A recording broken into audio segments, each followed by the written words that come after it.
Welcome to the Fredericksburg Area Museum. My name is Teresa and I'm the educator here at the FAM. Right now I'm in the exhibit, These Old Walls, A Town and Its Stories. It's on our second floor of the museum.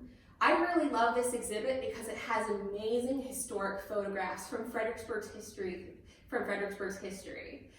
Photographs can tell you a lot about the time and a place. It can tell you a lot of stories without even reading a word. Right here, I have a big wall with a photograph that kind of looks a little different than a historic photograph. One half is Fredericksburg today, this is Caroline Street, and the other half is Caroline Street from 1900. What I love about this photo is that you can compare and contrast what the street looked like and about over 100 years ago to today. Some things haven't changed, such as telephone wires, but some things have changed, such as the materials of what the street is made of. So you can see the dirt street here, you can see the pavement over here. So you can definitely tell a lot from one photo. Photos are what you call primary sources. A primary source is something that was created at that time. It's a first-hand account of history, so it was made in that moment. So a photograph would be an example of a primary source, a newspaper article. Another example could be video or videotape for later in history. We have a lot of primary sources here in the exhibit, not just photographs.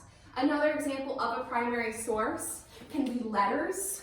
Right here we have a historic letter written by the Marquis de Lafayette, the Revolutionary hero, to thanking the city of Fredericksburg and the mayor Robert Lewis for his visit to Fredericksburg and his tour in 1824. So this is something that is an example of a primary source. Because it was written by Lafayette at that time, it can tell us more about his visit.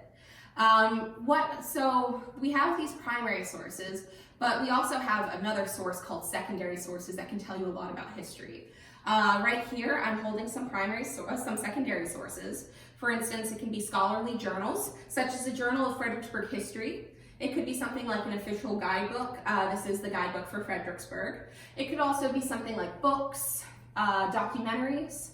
Another example of a secondary source is the exhibit I'm standing in right now. Museums are a secondary source as well because they take all the primary sources together to tell us a story about history.